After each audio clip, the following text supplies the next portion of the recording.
اعوذ باللہ من الشیطان الرجیم، بسم اللہ الرحمن الرحیم۔ ناظرین السلام علیکم۔ ویڈیو شروع کرنے سے پہلے میری آپ تمام لوگوں سے گزارش ہے کہ ایک مرتبہ محبت اور عقیدت کے ساتھ سرکار دو جہاں صلی اللہ تعالیٰ علیہ وآلہ وسلم کی ذات بابرکت پہ درود پاک کا تحفہ پیش کر دیجیے۔ اللہم صلی علی محمد وعلی آل محمد کما صلیت علی ابراہیم وعلی آل ابراہیم انک حمید مجید۔ اللہم بارک علی محمد وعلی آل محمد کما بارکت علی ابراہیم وعلی آل ابراہیم انک حمید مجید۔ حضور صلی اللہ علیہ وآلہ وسلم کا لعاب دہن۔ آپ صلی اللہ علیہ وآلہ وسلم کا لعاب دہن تھوک، زخمیوں اور بیماروں کے لیے شفا اور زہروں کے لیے تریاق اعظم تھا۔ چنانچہ آپ معجزات کے بیان میں پڑھیں گے کہ حضرت ابوبکر صدیق رضی اللہ تعالیٰ عنہ کے پاؤں میں غار ثور کے اندر سانپ نے کاٹا۔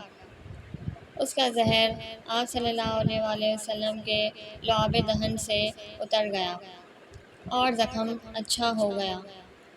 حضرت علی رضی اللہ تعالیٰ عنہ کے آشوب چشم کے لیے یہ لعاب دہن شفاء العین بن گیا۔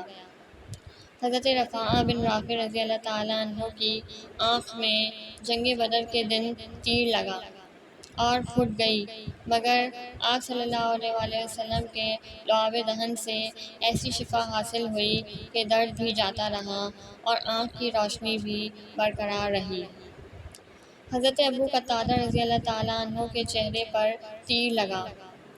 آپ صلی اللہ علیہ وآلہ وسلم نے اس پر اپنا لعاب دہن لگا دیا، فوراً ہی خون بند ہو گیا اور پھر زندگی بھر کبھی بھی تیر و تلوار کا آپ کو زخم نہ لگا۔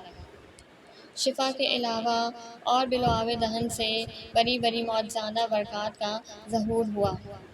چنانچہ حضرت انس رضی اللہ تعالیٰ عنہ کے گھر میں ایک کنواں تھا۔ آپ نے اس میں اپنا لعاب دہن ڈال دیا تو اس کا پانی اتنا شیریں ہو گیا کہ مدینہ منورہ میں اس سے بڑھ کر کوئی شیریں کنواں نہ تھا۔ حدیث پاک میں ہے کہ رسول اللہ صلی اللہ علیہ وآلہ وسلم عاشوراء کے دن دودھ پیتے بچوں کو بلاتے تھے اور ان کے منہ میں اپنا لعاب دہن ڈال دیتے تھے اور ان کی ماؤں کو حکم دیتے تھے کہ وہ رات تک اپنے بچوں کو دودھ نہ پلائیں۔